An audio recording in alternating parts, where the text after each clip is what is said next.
everybody, to The Difference. I'm Lyndon Wilson. I am your host. I'm here today with Blake Timmons and Nathan Smith, or Nate Smith, however he wants to go. Want to introduce these guys to you today. They're with Primerica, and we're going to talk a little bit today about things that make the difference for them, what they're doing to make the difference. So we want to get started now. Blake, why don't you go first and tell us a little bit about you? Yeah, okay. How far back are we going here? Is this like, I've known you for a while. As far back as you want to go, man, I guess. That's fine with me. Okay, awesome. Well, the circle of life's crazy. So Lyndon was actually my secondary coach in high school. We had a lot of success there together. And we've known each other ever since. And, he's my personal trainer and all kinds of stuff. So it's crazy now that we're here doing this. So know him from that and went on and played college football for a little bit, got out of there, tried my hand at going as far as I could professionally, had a lot of injuries.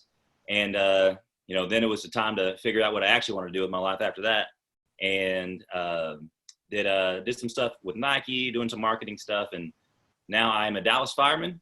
And my wife is a teacher, got married, just had a baby. I got an 8-year-old boy and I guess Nathan he told me earlier that my baby was 10 weeks old. I thought it was 9 weeks old. So he corrected me on that. Because he has a 9-week-old. But so now I'm a fireman. She actually was a teacher, and then we were just looking for something more and looking to be an entrepreneur and to own our own business. And this is something that presented a tremendous opportunity for us. And so this is what we're doing right now. Awesome. I was going to say, so it's 1 week apart. That's what your babies are? Yeah. Wow, that's really cool. Y'all been 6 days if we're getting technical, but I mean, who's counting? Okay. His was actually supposed to be born before ours was. Oh, wow. That's right. And you guys have been friends for how long? 27 years. Like 27 years, yeah. Something like that. Very cool. Years. All right, Nathan, tell us a little bit about you. Well, I've been in Texas as long as you can be in Texas as a 36-year-old, which is 36 years. Born and raised here. Way of saying that. I know. I kind of circled around and finally got there. But I've been had an interesting journey to entrepreneurship. I mean, I've always been somebody that has kind of wanted that path for me, and it just presented the freedom and the opportunity that it presents. I know we're going to go into that a little bit more. Has always really attracted me. The problem was, I had a lot of, I've always been a very social person. So early on in my life, that was my social leanings in terms of just wanting to be with people and experience life and just have a good time kind of outweighed the discipline that it required to be a good business owner. So I spent a lot of my 20s making some very poor decisions, but finally got it. I can second that. Thank you. I finally got it together by the time I got 30 and have had a lot of success, and just really excited to, first of all, for the opportunity to be on the show and just to talk about what Blake and I are doing together and hopefully give some advice and learn from a lot of folks. And so we're just super excited to be a part of the show. Well, we're glad to have you. One thing that, just to let everybody know, they're not only just on the show, they are now sponsors of The Difference. We're really happy to have them a part of that. They'll also be doing a show once a month and bringing on your guest. Let's talk a little bit now about your business. Tell me about it. Tell me about Primerica and how you guys got involved with that. Well, I guess I'll start. So I had dabbled a little bit with owning my own business. Actually, me and Lyndon did a little bit of work together in another business, and I knew that was something that I wanted to do. I saw my grandpa started his own business, mainly in life insurance, have a lot of success.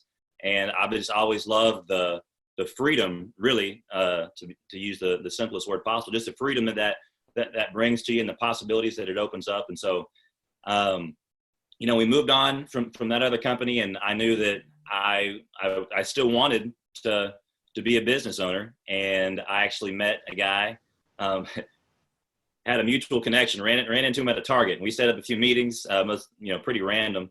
And it really about 8 months after I met him that I decided to pull the trigger on it. And I knew that I saw the opportunity. Really, the opportunity I saw is just an ability to help a tremendous amount of people with, and we'll maybe get into some of the concepts a little bit later.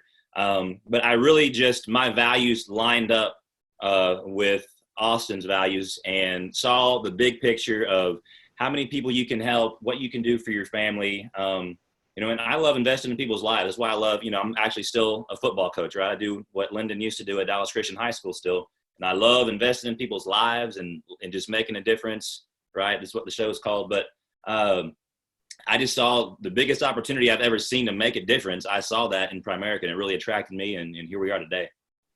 Wow. Nathan, tell me a little bit about how did you guys get together on this or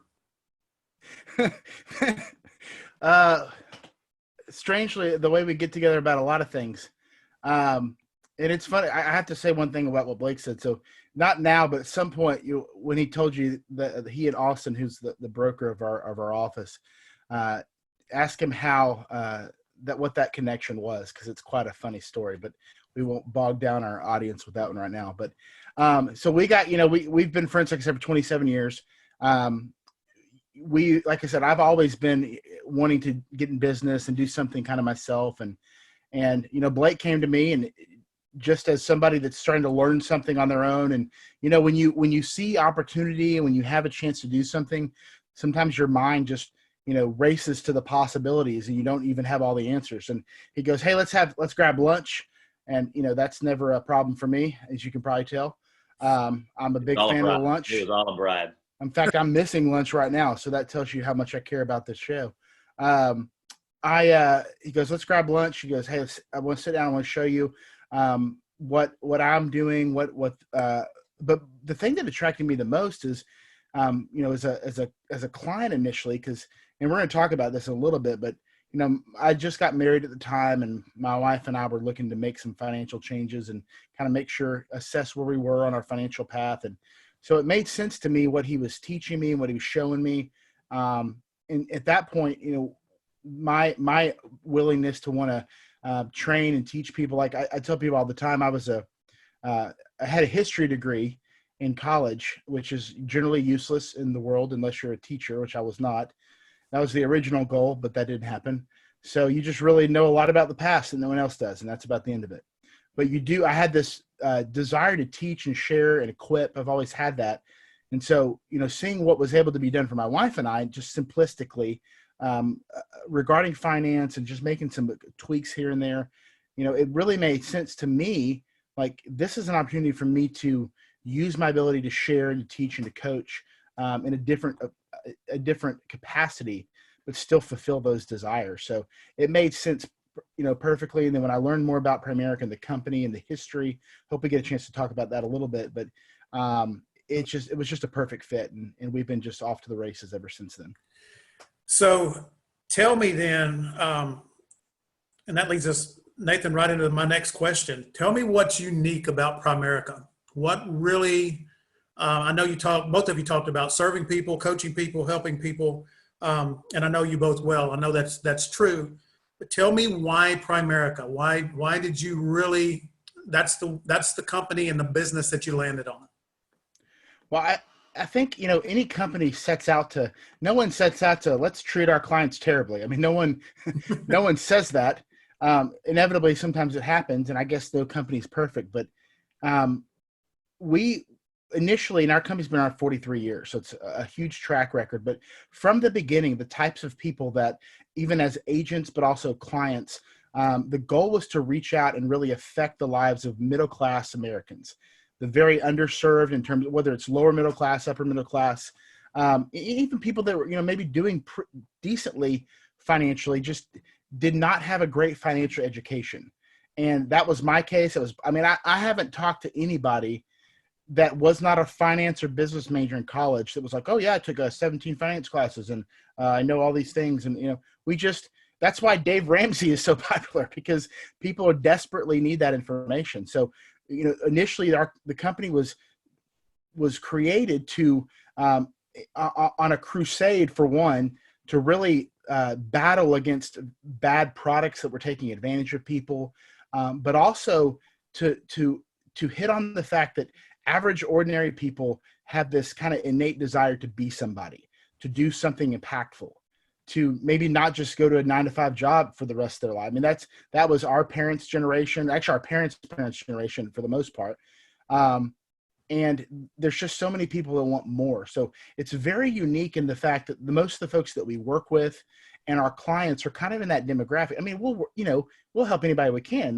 We don't want to close ourselves off, but there's such a huge market of need for just average, ordinary folks in the middle class, which is not only the backbone of our country, of our society, but I mean, my gosh, now more than ever, we're seeing what can happen when that group of people is struggling.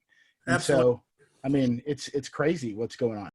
And I think that's really cool, because obviously we talk about the difference and we talk about it from an entrepreneurial standpoint, but we also talk about making a difference in your community. And it sounds like that Primerica is really set up for you guys to be able to do that. Blake, do you have anything to add to what Nathan just said? Yeah, Nathan did a great job there, kind of summing it up. I would just say, neither one of us ever saw ourselves in finance, right? That wasn't our dream growing up when we were 6 years old. And, I never really thought I knew that much about it. But what attracted me to it, and to answer your question, what kind of makes it different is what attracted me to it.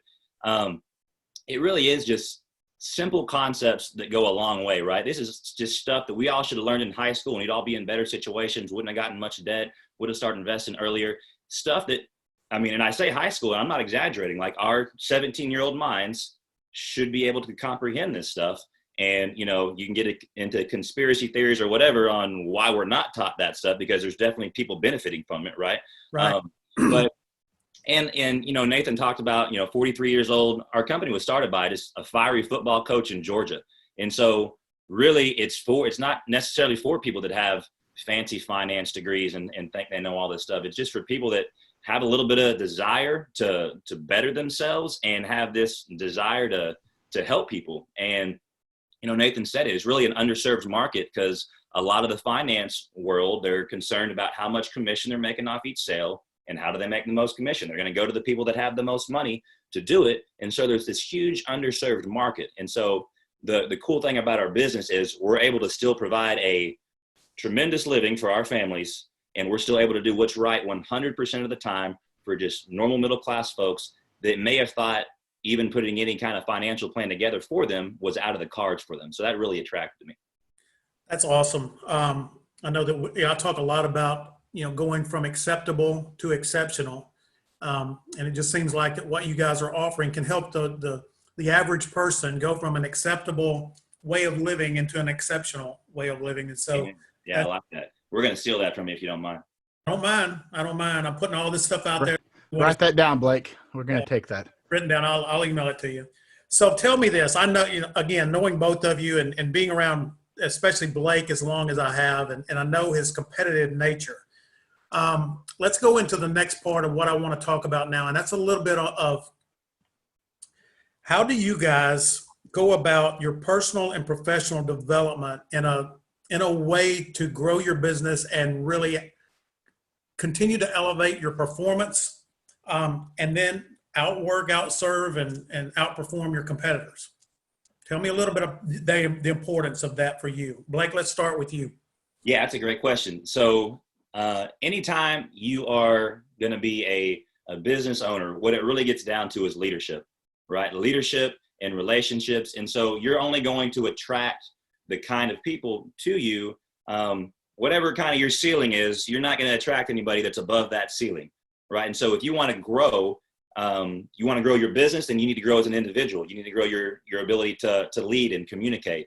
And so our entire, everyone we're in business with, and it's a great environment, great culture, because we're all really focused on this together. So we have this accountability to, and even, we're big on our faith also. And so we're big as far as personal development and that as well. So it's really just setting aside time and practically thinking it's literally setting aside time every day that I'm intentionally working on personal growth with the books that I'm reading, with, the time I'm spending in the Word, with the time I'm spending with my family, and writing these goals down every day that I want to get to, right? And that's not just, and that's 20 year and then coming down to 10 and then coming all the way down to today. What are my goals for today? But I'm always trying to just better my communication skills, better my ability to lead people, better myself as a person, better myself as a Christian man.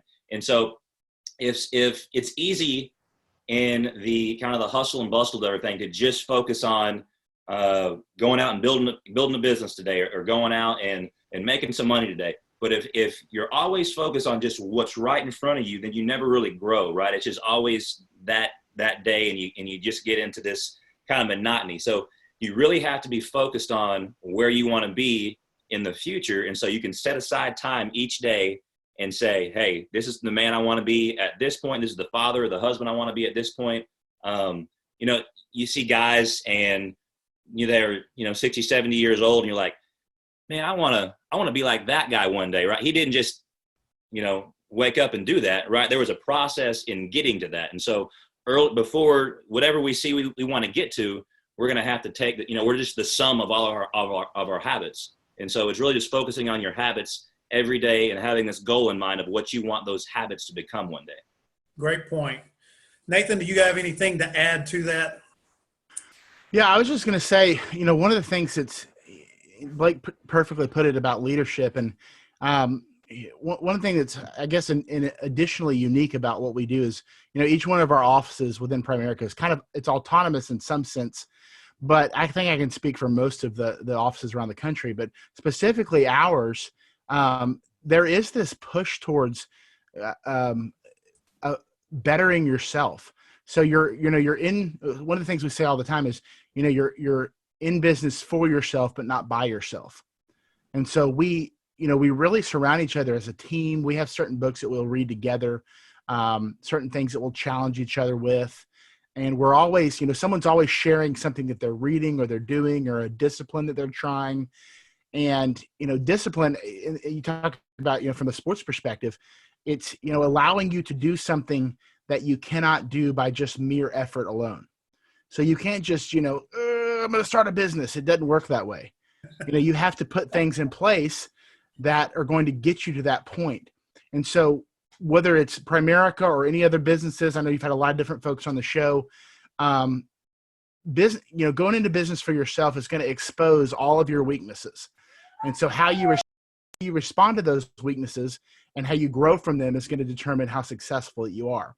And then, so that goes back to Blake's point. And so it's a grind each day to do certain things, but then you have to always step back and say, okay, assess where I'm at.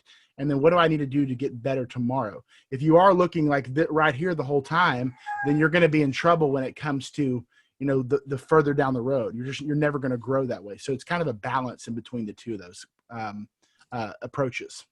That's both of y'all had really good points there. I really am glad you shared that. Before we go to the next part of what I want to talk about, how advantageous do you think it is that both of you as partners work together, been good friends? I mean, there's that accountability there, right? That both of you are, I would assume, knowing you both, but kind of push each other to be better every day, right? I mean, yeah. Well, it helps that we've never disagreed or argued ever once in 27 years. That's helpful. Amazing. So it's a miracle. It's also a huge lie.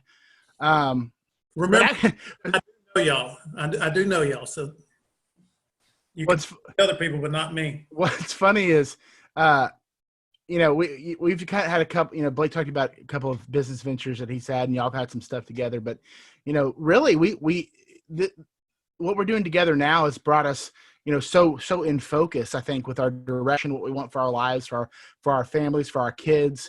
It's a direction that a lot of us share at our office. So there, we really haven't had a lot of disagreement because we see the big picture. We see, what we're doing for folks, how we're helping people, the opportunity to do that. And it, when things kind of just mesh together, it does make it really nice. I mean, one of the things that's great about our company is it's a perfect example between Blake and I. If you're going to go into business with somebody, would you rather just, put an ad out in monster.com and find Joe Spare and hope that he's a good fit? Or would you rather, work with somebody that has been in the trenches with you, or knows you, or, has had some sort of business acumen or some sort of professional success? And so that's kind of our goal, is finding those right people to do business with. And we're a perfect example of that. What was his last name? Spare? Joe Spare. Okay. Yeah. It sounded good. I don't know. Makes sense. You've never met him. That's why you've never met him, because he's Yeah, Joe he sounds Spare. awesome. I'm glad I'm not in business with him. So moving into the next part of what I want to talk to you guys about, Blake, you mentioned earlier, you used the word values. And when you were talking about the guy that you met at Target, and it sounds like by what you guys are explaining that Primerica and kind of the family of Primerica has a lot of the values that you guys share. I know that you guys, your core values are really kind of in lockstep together, knowing your faith, knowing your families, things like that. So I got a couple of questions for you. I want to have a little fun here.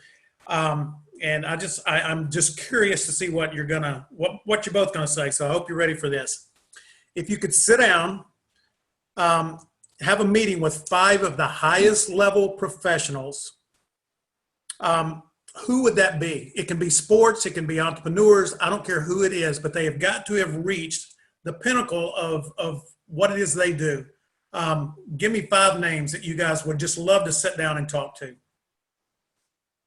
Well, are we like both rattling off 5, or is it like I don't know. Y'all can go ahead. We'll figure it out as we go. To have a little fun with it first, like it would be my absolute dream to sit down and have a film session with Ray Lewis on one side and Ed Reed on the other.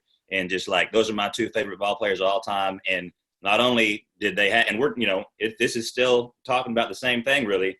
They absolutely had the difference. They had what it takes. I mean, they're Hall of Famers, but I love the passion that they played with, but they didn't just rely all on that, right? They knew everything that the other team was about to do. You ever hear them mic'd up, they're sitting barking back signals, the way Ed Reed could read a quarterback, the way, Ray Lewis knew what play was coming. To sit down and be able to have a film session with them and just see how they do it. Cause I'm still a football coach, so I love that kind of stuff. That would be, that'd be a dream come true for me. You want to bounce back and forth, Nathan, and you do one? Go ahead, Nathan. Yeah, since that was well, the person that came to mind, and this might really upset Cowboy fans, but from a business standpoint, I do think it would be fascinating to talk with Jerry Jones. Not from an owner standpoint. Let's everybody calm down. But why would that upset Cowboy fans? You think that's Jerry Jones? Some of them do. I don't. But anyways, the guy's clearly a good business person. Obviously, he's very successful both in the oil field, obviously the oil business initially, and obviously in football. And he has that tenacity and that eye for, hey, what's going to sell, what's going to bring in revenue, what's going to attract people, what's going to make a product work. Maybe he has the ability to keep players a little longer than he should. That's a whole other story. But another guy for me is someone we actually talk about a lot in business specifically is a guy named Robert Kiyosaki. Probably most people have heard of him. He wrote Rich Dad, Poor Dad. Also wrote a book called The Cash Flow Quadrant. And, I listened to a lot of his videos, and he's just a guy that literally became homeless just so he could build from the ground up. He got rid of everything, every distraction, everything that he was pouring money into that wasn't going to cause him to be successful. And he talks about the lessons he learned from his actual father, and then in his rich dad, of course, which is his friend's buddy, and just his process for he and his wife building their real estate empire. And it's been, that would just be a phenomenal conversation to pick his brain. Okay. I like all of those, especially, every one of them. And I agree, Jerry Jones is a genius when it comes to creating businesses and being profitable. I don't know if you guys saw this or not, but he is now the richest guy in Dallas. 8.4 billion, I believe, is what he's worth now.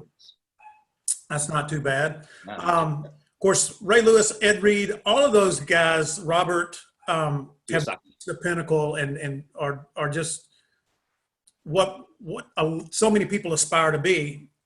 So if you were in that room and you were talking to them, give me 3 characteristics that you think that they all would have in common. Are we skipping the rest of my list? I got this whole list. Are we done with the list? I did, but I need to know these answers right now because these are 3 really good ones. Okay. So we're asking them, what characteristics do we think that they would find vital in starting their business or to have success? Have in common. Just if you sat down with those 4 people, Ray Lewis, Ed Reed, Robert Kiyosaki and Jerry Jones, and you asked them the three most important things and that they felt like contributed to their success, what do you think the three would be that they would have in common? I'll start with this one, and then maybe we can do the same thing with Nathan, because I don't think anything else matters if you don't have this. I think you can just if this is not in the three, then the other two don't matter. And to me, that's persistence or perseverance, however you want to say it. Because every single person that I've ever studied that's had success, they're not successful because the first thing they tried, they had all this success with. And so if you don't have and everything that goes into this, the mental toughness and the fortitude and the grit to see it through when stuff goes bad, because you're going to fall flat on your face and you just got to expect it. And we talked about it earlier, why I think people that have whether they were great at sports or not, but if they just were committed to sports growing up and learn those lessons, that they're able to take that and be successful later on. Because I mean, you can go back to, all the, inventions of the light bulb, and then Albert Einstein, all these people that you always hear about. There's all these stories, right? Abraham Lincoln. You always see these memes on Facebook, all these people that failed and failed and failed and failed and failed. And most people, they give up right after the first time. Right, like the guy that's digging for gold on the beach, and he just busted his butt. And he's been doing it for a day, and then he stopped, and that gold was just a foot in front of him. Most people stop before they see the compounding of their efforts, and they never know what really could have happened. And so, to me, if you don't have the persistence to say, this is what I'm going to do, I don't give a crap what's in front of me. Lyndon, this was back when you were coaching at Dallas Christian, I had this on my wall. It was a quote from R.C. Slocum. And he said, I've studied what makes some people successful and what makes other people not successful. And he said, both people had the realization that there are going to be obstacles to overcome. The one that's successful refuses to believe that there is any obstacle sufficient enough to keep him from reaching his goal. And to me, that's a great definition of persistence. And if you don't have it, you're out of luck. Or it's not luck. You're not going to be successful. Right. I agree. Nathan. I think one of the things would be, and that was great, Blake. I mean, that it's almost like to take it even a step further, you almost have to, and I would imagine that they woke up every morning, and they still do. Of course, they're already successful at this point, but as you're getting there, this is some of the stuff that Blake and I have learned and are learning, as you have to act as if you have already reached your goal. So you are conducting yourself as a person that has reached where you're going.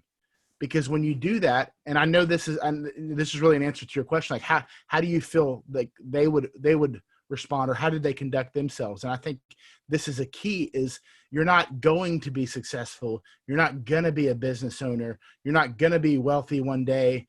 You are a person that is this, and then that mindset shift every day allows you, because that's exactly what Blake was saying. So many people are a foot away from the promised land. They got a crappy job and they don't want to, but they're not willing to take that step to get out of it. Or, they tried to open a business. I mean, I went in real estate for a little while and didn't make any money after, how long were we in it? 2 months. Well, I mean, what do you, nothing that's good is ever easy. I know that's a very cliche thing, but when you see yourself as somebody that's already achieved the things you want to do, then all of the different obstacles that will come can almost sometimes be laughed away. You're just like, okay, next. And so I think that's what makes these people so successful, is because, I mean, yeah, they're super good at what they do. I mean, there's a lot of, you can't just fortune cookie your way to success. You obviously have to do some stuff. That's a great. But at the end of the day, the mentality is a huge part of it. And I think that's what every winner, every champion, every successful business person has. So just listening to you, and then I'm going to go back to Blake, because now I'm really curious about the other people that he's got. But both of you, all right. So Nathan, you're basically saying that, the people in a room, you're going to say, and I'm not trying to put words in your mouth, but they have, number one, realistic expectations. They're going to face obstacles. Number two is their mindset is set to where they're going to overcome it. And they have self-belief in themselves, right? Would you agree that that is a common kind of theme for all four of those people that you mentioned? Yeah, I mean, I don't see how you could be successful otherwise. You're muted, Nathan. I was just saying I don't see how you could be successful otherwise.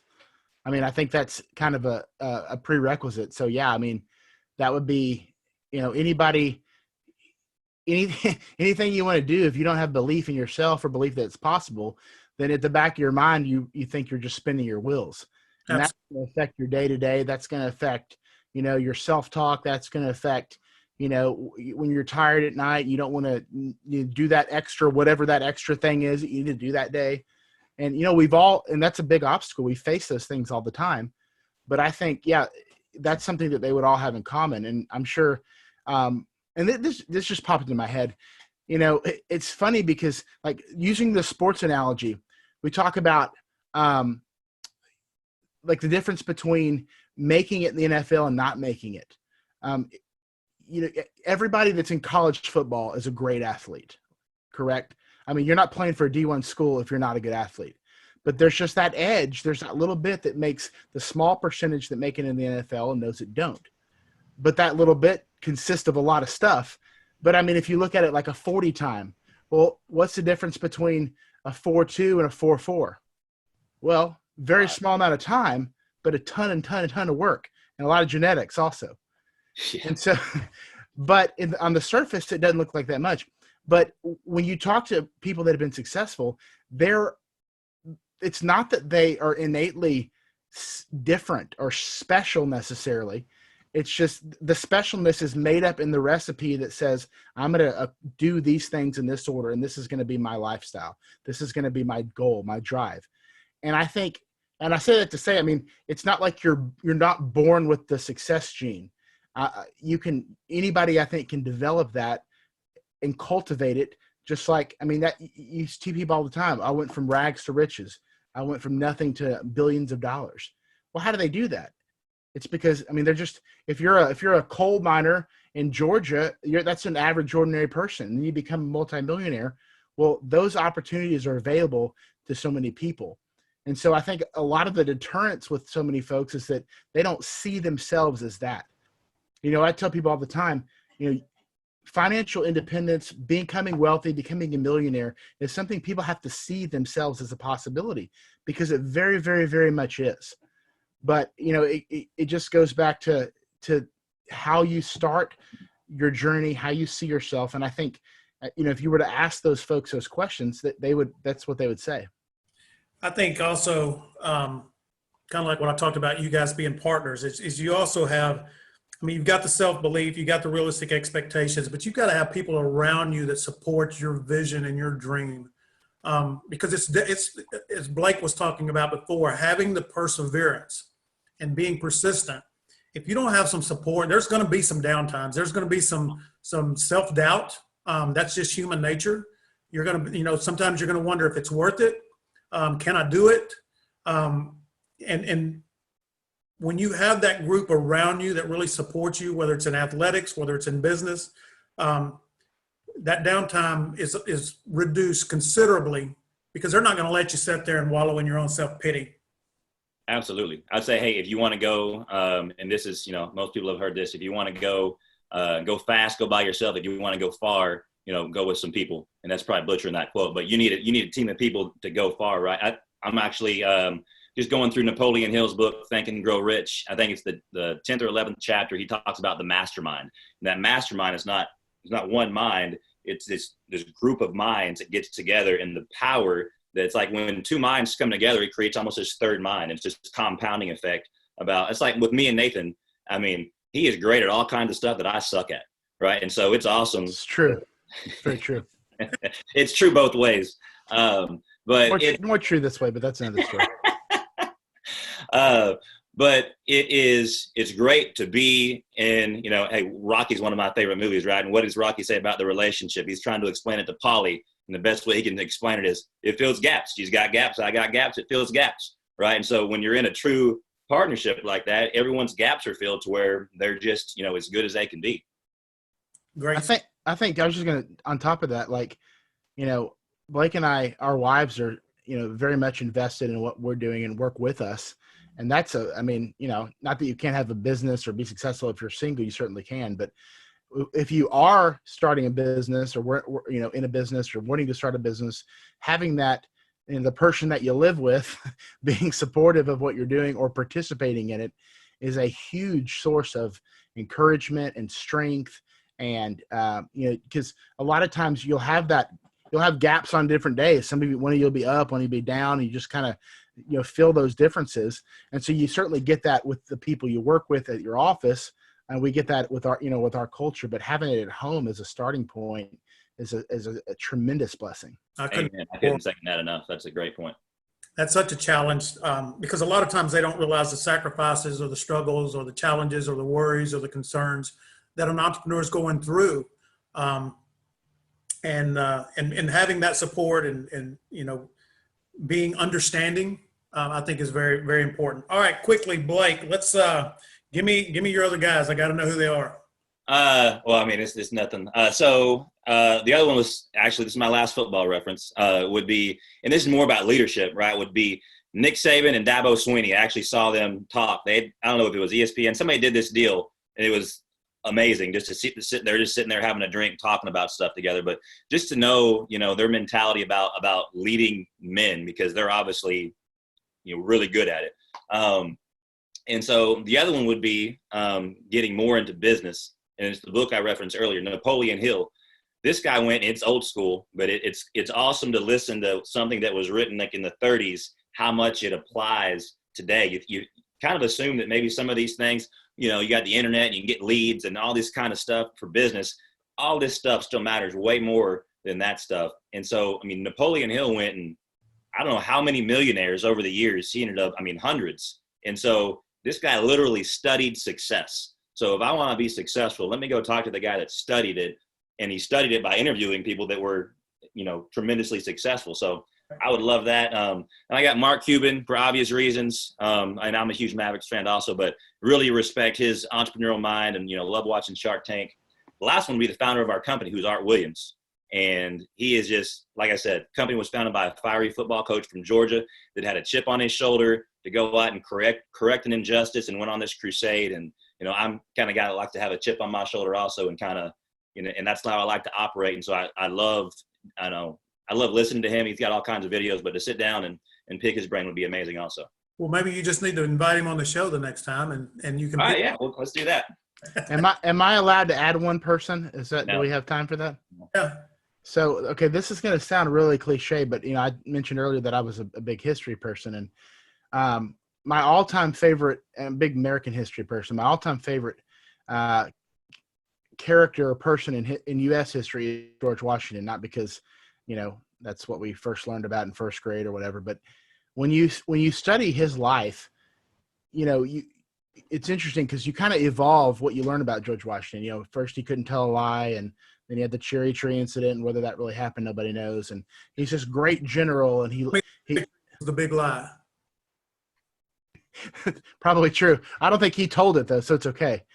And you have the picture of him crossing the Delaware, and the winter where they're, half the troops die, and or the whole Washington spy ring, and you see him painted as this amazing man and leader, which he was. But as you read more about him, he had so many doubts, he had struggles, he had uncertainties. He had a bit of a temper. He was in a sense, a very unimpressive person to himself, at least, very humble. But because of what he saw, because of what he saw for the country or what he envisioned, he became what was necessary to be the right person that the country needed at the time. Mm-hmm. And thus, when he was asked to be president or nominated to be president, of course, he was voted in twice. He didn't want to do it. He was that guy, but he continued to see himself in a light that is, very, very humbly, very servant-like. But because of his posture, I think that's what allowed him to develop in such a way that he became what was exactly necessary. And so, that you talk about obstacles. I mean, most of the obstacles that we're going to face in business are not going to be sockless in a winter up in the Northeast trying to live on scraps of food. So it only gets better from there. Man, those are some great people. Really good. I think a lot of them have, as you guys were talking about, a lot of the same core values. They're going to have a lot of the disciplines that do make the difference. Before we've got a few minutes left. Nathan says he's got a hard stop here at some point in time, so I want to make sure I'm respectful of that. I'm a pretty important person, so I can tell. Just kidding. So before we get off of here and before I close out, tell me, for you guys in Primerica, what's the ideal client for you? Who do you feel like you, and I know you've mentioned it, but who do you feel like you can serve the best and make the biggest difference for? It's a great question. And I would just say, and like you said, we've made reference to it, but just the normal, and I even hesitate to say average. Most people don't like to say, think of themselves as average. But just the normal American with the normal job that maybe think it's not really in their cards to be financially independent, to get out of debt, to have saving stuff in place. What we do is 100% complimentary. So we're able to sit down with somebody and show them, hey, if you do A, you'll get to B. And, that's actually, first person I helped, who was it? My best friend. And, saved his financial life. So it's really cool to see what we can do. But it's just, really the people that don't think that it's for them are the people that I love to talk to, because that's, like you said, that's who you can make the biggest difference for. Okay. Tell us a little bit of how people can get in contact with you guys. So the big thing, I mean, I will talk to people. I'm the one that answers phone calls from numbers that I don't recognize. I know a lot of people don't do that. So feel free to call me. It's okay. You don't have to do it, Blake. I think Lyndon's going to post our number, but 469-235-2539. We'll have emails available as well. Obviously through the Facebook page, our own personal pages is fine. We're very accepting of all contacts. So I think that'll be available. Blake, did I give out any personal information you don't want to share? No, I was joking. I'm in the habit of not answering phone calls from numbers. So if we get out our phone number and I start getting them, then I'll probably start answering them. That's right. Well, guys, thank you both for being here today. Before I close out, if you had any advice for people just starting a business, regardless of what it is, give me one word that you would give them as advice to help them along the way.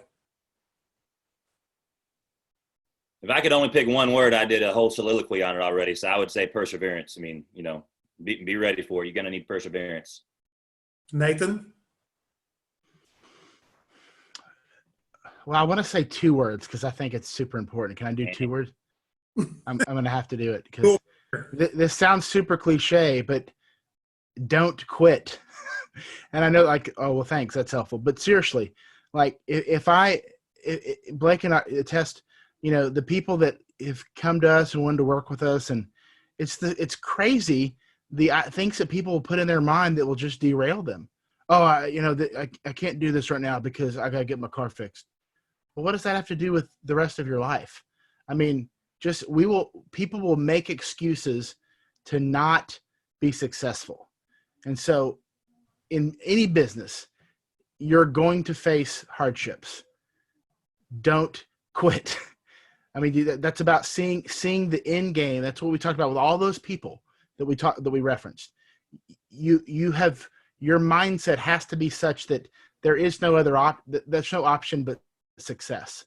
So you act as if you've already succeeded. You act as if you will succeed. You act as if you're succeeding. And no matter what happens, your outcomes do not change your day to day. That makes sense? So don't quit. Absolutely. Don't quit. Perseverance. Guys, thanks so much for being on the show today. I look forward to having you on again. Loved it. It was great. Thank you for having us. We enjoyed it, man. Thanks for having us on. We should do this again next month. Yep. We're here to bring about people that they're committed to doing the things in their lives to make the difference. And it's the leadership approach that Blake talked about that I really enjoy, the sponsors and the co-hosts that we have. because they take a leadership approach. It's not only that they want to see themselves improve, but they want to see others around them improve too. That's really what our show is about. And it's about the people and the things in life that can make the difference. So again, guys, thank you so much for being here. Thanks everybody for watching. Stay tuned. We'll have another show here soon. But remember, you can never make a difference until you learn to be consistent in the things that make the difference. Guys, thank you for being here. We'll see you again soon.